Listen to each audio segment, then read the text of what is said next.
90% option tedder loss করে, কারণ তারা ভুল স্ট্র্যাটেজি ব্যবহার করে এমনটা কিন্তু নয়।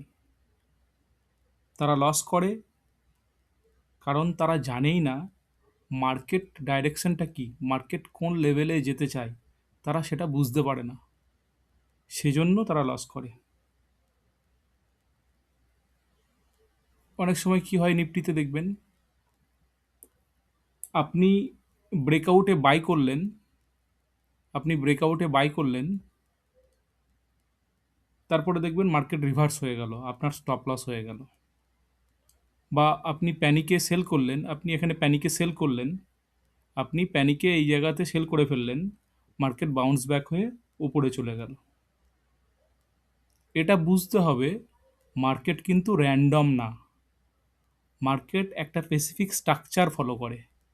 এখানে একটা স্ট্রাকচার আছে, আমি যখন সেকেন্ড পার্টে এই ভিডিওর সেকেন্ড পার্টে যখন স্ট্র্যাটেজি ডেসক্রাইব করব, তখন দেখাবো কোথায় এন্ট্রি হবে, কোথায় এক্সিট হবে, সেগুলো আমি ব্যাখ্যা করব। শুধু এটুকু মনে রাখতে হবে, এখনকার মতো মার্কেট একটা স্ট্রাকচার ফলো করে।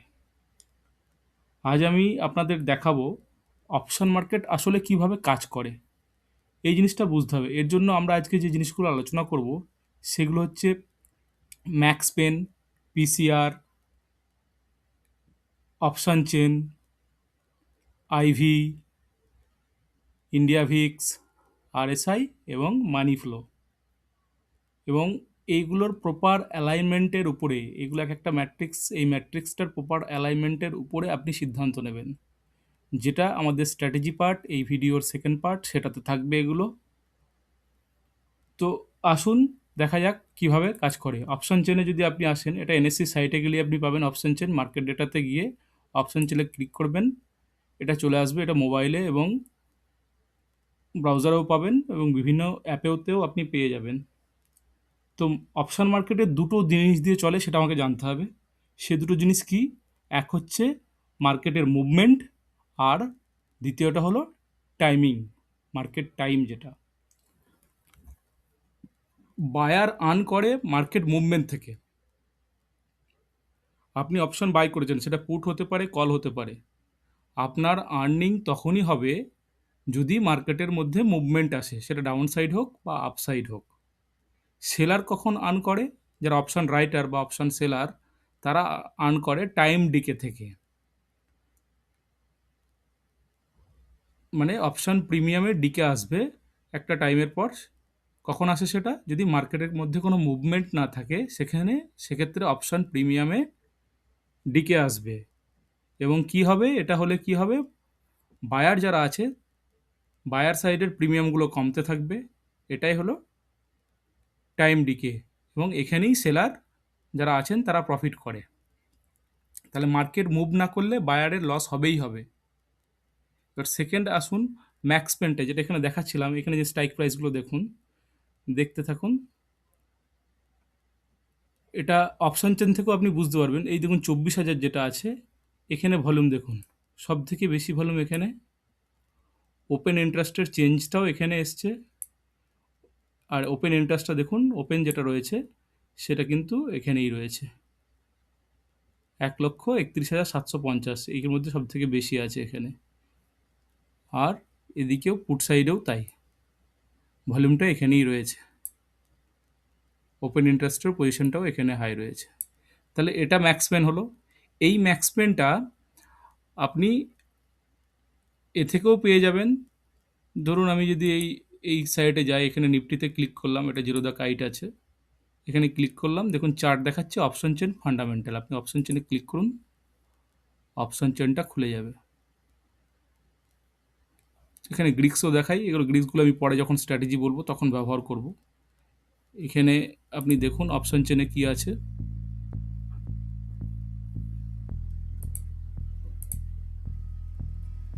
ম্যাক্স পেন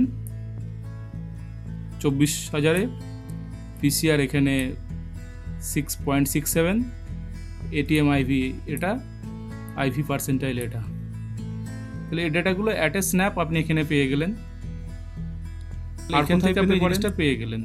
অ্যাঞ্জেলনের ক্ষেত্রেও আপনি পেয়ে যাবেন, এখানে ক্লিক করুন, অপশন চেনে ক্লিক করবেন, এখান থেকেও পেয়ে যাবেন। এখানে লাস্ট ট্রেডেড প্রাইস আর অপশন চেন এই দুটো সবই এইভাবে চলে আসবে। তো এই ডেটাগুলো এখান থেকে পাওয়া যায়। এবার যেটা বিষয় হলো ম্যাক্স পেন। ম্যাক্স পেন জিনিসটা কি?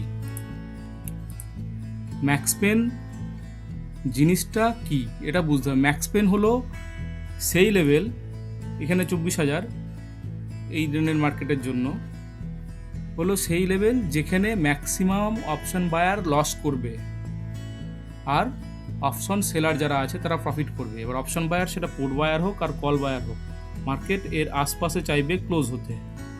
এক্সপায়ারি ডেটে মার্কেট এর আশপাশে ক্লোজ হবে, ওর্থলেস এক্সপায়ারিতে আসতে চাইবে এর জায়গায়, সেখানে অপশন বায়ার যারা আছে তারা লস করবে আর অপশন সেলারদের প্রফিট হওয়ার চান্স ম্যাক্সিমাম থাকবে। হ্যাঁ, এবার এটা কি একটা স্ট্যাটিক পয়েন্ট? না, স্ট্যাটিক পয়েন্ট না, এটা আপ অ্যান্ড ডাউন 50 পয়েন্টের এতে মুভ করতে পারে।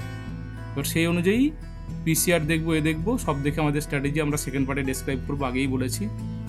তাহলে আপনাকে যেটা দেখতে হবে, মার্কেট এক্সপায়ারিতে এই লেভেলের দিকে যাবে, ম্যাক্সিমাম অপশান এখানে ওয়ার্থলেস এক্সপায়ারি হবে, কল বায়ার লস করবে, পুট বায়ার লস করবে, একমাত্র সেলারদের এখানে প্রফিট হবে। তাহলে প্রাইস নিয়ার ম্যাক্স পেন, তাহলে ওটা একটা রেঞ্জ তৈরি করে, প্রাইস ফার মুভমেন্ট হতে পারে। এবার পিসিআর ডেটাটা কি? পিসিআর যেটা, সেই পিসিআর হচ্ছে পুলের ওপেন ইন্টারেস্ট, পুট যে আছে এই পুট সাইডের open interest divided by call সাইডের ওপেন ইন্টারেস্ট। এই যে 24,000 আপনি দেখলেন, এখানে 24,000 দেখলেন, এর তো এই সাইডটা পুট সাইড, এই পুট সাইডের ওপেন ইন্টারেস্ট এটা, আর এটা কল সাইডের ওপেন ইন্টারেস্ট। যদি আপনি এটা ডিভাইড করেন সেটাও আপনি দেখতে পারবেন জিনিসটা কি আছে, কল সাইড আর পুট সাইডের ওপেন ইন্টারেস্ট। এখানে কত? 95,878 ডিভাইডেড বাই 1,31,705, 7.2। এই 24,000-এর যে স্ট্রাইক, এই স্ট্রাইকের ওপরে পিসিআর এটা রয়েছে 7.72। তাহলে পুট কল রেশিওটা বুঝতে পারলেন।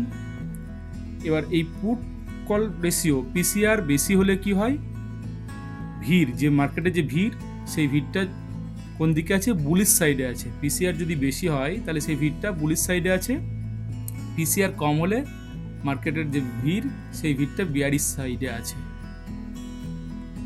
বা ট্র্যাপটা কি? পিসিআর খুব বেশি হয়ে গেলে, পিসিআর বেশি হলে বুলিশ বললাম, কিন্তু যদি খুব বেশি হয় সেখানে একটা মজার বিষয় হচ্ছে সেখান থেকে মার্কেট রিভার্সাল হতে পারে। আবার পিসিআর খুব কম হলে সেখান থেকে বাউন্স করতে পারে। তাহলে পিসিআরটাকে আমরা কিভাবে পড়ব? পিসিআরটা কোনো বুলিশ বা বিয়ারিশের ডাইরেকশন হিসেবে আমরা দেখব না, আমরা কি দেখব? পিসিআর যে মার্কেটে যে ক্রাউড আছে সেই ক্রাউডের বিহেভিয়ারটাকে ডিনোট করছে। এবার এখানে দেখলেন ইমপ্লাইড ভোলাটিলিটি আইভি, এটা আইভি পার্সেন্টাইল, এটা আইভি। এবার আইভিটা কি হচ্ছে? প্রিমিয়াম যে হয় না, সেই প্রিমিয়ামের কম্পারিজন করা হয় আইভি দিয়ে। আইভি বলে দেবে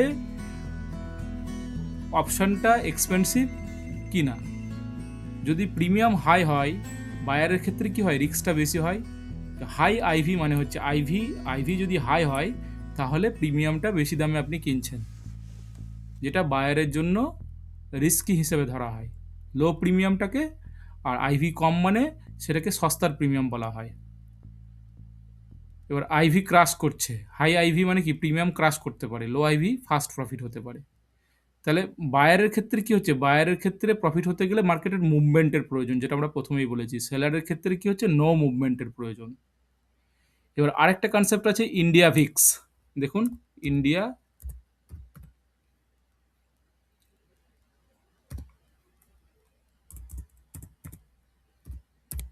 ভিক্স,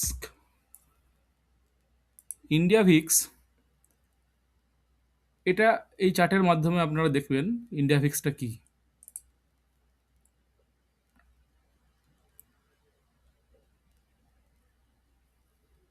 ইন্ডিয়া ভিক্স হচ্ছে মার্কেটের যে ফিয়ার আছে সেই ফিয়ারের ইন্ডেক্স।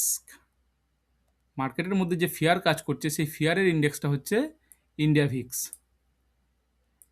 যদি ইন্ডিয়া ভিক্স লো হয় তাহলে মার্কেট শান্ত আছে, একটা রেঞ্জের মধ্যে থাকার চান্সেস থাকে।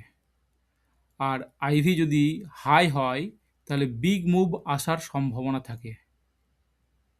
আইভি স্পাইক হয় দেখবেন কোনো ইভেন্ট ডেতে, এগুলোতে আইভি স্পাইক হয় এবং মার্কেটের মধ্যে একটা বড় মুভ আসে। লো ভিক্সে ট্র্যাপও হয়, হাই ভিক্সে প্যানিক মুভ হয়। এবার চলুন আরএসআইটা দেখে নিই।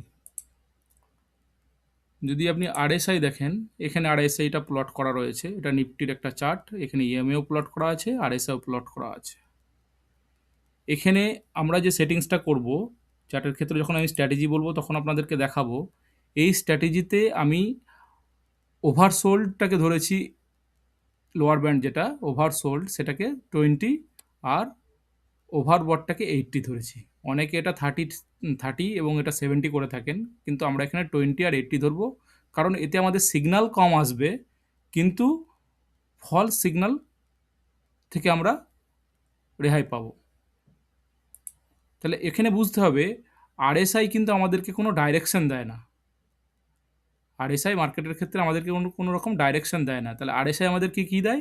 আমরা ডাইরেকশন তো মার্কেটের আগে বুঝে গেছি কোন দিকে যেতে পারে না পারে, কিন্তু কোন টাইমে আমরা এন্ট্রি নেব, কোন দিকে এন্ট্রি নেব সেটা আমাদের ডিফাইন করবে। ডিরেকশন দেবে না, কিন্তু টাইমিংটা আমাদের দেবে আরএসআই। ঠিক। আর একটা ইন্ডেক্স হচ্ছে, সেটা হচ্ছে মানি ফ্লো। এখানে মানি ফ্লো রয়েছে। এবার মানি ফ্লোটা আমি অন্য চার্টের ক্ষেত্রে যদি দেখাই, কারণ এখানে তো ওটা দেখা যাবে না, কারণ ওটা ইন্ডেক্স রয়েছে, ফিউচারের ক্ষেত্রে দেখাবে। এই চারটা প্লট হোক, দেখুন এখানে মানি ফ্লো দেখাচ্ছে। এগুলো আমি যখন স্ট্র্যাটেজিটা ডেসক্রাইব করব সেখানে দেখাবো। এবার মানি ফ্লোটা কী হচ্ছে? মানি ফ্লো দেখায় রিয়েল বাইং প্রেশার। এখানে 61 আছে, মানে ভালো বাইং প্রেশার রয়েছে, রিয়েল বাইং প্রেশার রয়েছে। আপনি নাহলে কি হবে, মানি ফ্লো যদি খুব ভালো অবস্থায় না থাকে, 40-র নিচে থাকে, 50-র নিচে থাকে, তাহলে আপনি যদি বাইয়ের দিকে যান সেখানে ফলস ব্রেকআউট দেওয়ার একটা চান্স থাকবে। তাহলে মানি ফ্লো থেকে আমরা যেটা ডিটারমাইন করব, রিয়েল বাইং প্রেশারটা কোন দিকে আছে। ধরুন প্রাইস আপে যাচ্ছে, প্লাস এখানে আপনি ভলিউম প্লট করা আছে, ভলিউমও বাড়ছে, প্রাইসও বাড়ছে, তাহলে কি হয়? স্ট্রং বাইং প্রেশারটা স্ট্রং আছে। প্রাইস বাড়ছে অথচ ভলিউম ডাউনে যাচ্ছে, তাহলে এটা বুঝতে হবে ট্র্যাপ, আমরা এই জায়গাগুলোতে এন্ট্রি নেব না। তো এই জিনিসগুলো কখন আমরা এন্ট্রি নেব, কখন নেব না, এগুলো বোঝার জন্য আমাদেরকে এই ক্ল্যারিটি নেওয়ার জন্য এগুলো খুব বোঝা দরকার। এটা মনে রাখতে হবে, ভলিউম ট্রুথ বলে, প্রাইস সবসময় বলে না। কিন্তু প্রাইস বাড়তেই পারে, কিন্তু দেখুন ভলিউম নেই পিছনে, ভলিউম সাপোর্টেড না, ফলে সেখান থেকে ফল করে যেতে পারে। তাহলে এটা মনে রাখতে হবে, ভলিউম ট্রুথ বলে, কিন্তু প্রাইস সবসময় সেটা করে না। ট্রুথটা ক্লিয়ারভাবে বোঝা যায় না প্রাইস দেখে। তাহলে এখানে আমরা কি বুঝলাম? আমরা ম্যাক্সপেন বুঝলাম, পিসিআর বুঝলাম, আইভি বুঝলাম, ভিক্স বুঝলাম। এটা হচ্ছে মার্কেট স্ট্রাকচার। মার্কেট স্ট্রাকচার বোঝার জন্য এই চারটে জিনিসকে আমরা ইউজ করব, ম্যাক্সপেন, পিসিআর, আইভি আর ভিক্স। টাইমিংয়ের জন্য আমরা কি ফলো করব, কখন এন্ট্রি নেব আর কখন নেব না, এটার জন্য আমরা মানি ফ্লো আর আরএসআইকে ফলো করব। কারণ মার্কেট স্ট্রাকচার কি হবে, কি করবে, সেটা আমরা জেনে যাচ্ছি এই ম্যাক্সপেন, পিসিআর, আইভি আর ভিক্সের মাধ্যমে। টাইমিং হচ্ছে কখন আমরা এন্ট্রি নেব, কখন আমরা এক্সিট করব, সেটার জন্য আমরা ইউজ করব আরএসআই অ্যান্ড মানি ফ্লো। তাহলে আজকের এই ভিডিওতে আপনি কি বুঝলেন? মার্কেট কোথায় যেতে চায়, ক্রাউড কোথায় ট্র্যাপ হয়, প্রিমিয়াম চিপ না এক্সপেন্সিভ, এটা কিভাবে আমরা বুঝবো, সেগুলো আমরা কিন্তু আজকে বুঝেছি। নেক্সট ভিডিওতে আমি এক্স্যাক্ট স্ট্র্যাটেজি কী হবে সেটা আমরা আলোচনা করব। যদি এই রকমই ইনসাইট এবং জ্ঞানবর্ধক ভিডিও পেতে চান, তাহলে আপনাদের কাছে অনুরোধ করব আমাদের চ্যানেলটি লাইক এবং সাবস্ক্রাইব করার জন্য। Thank you.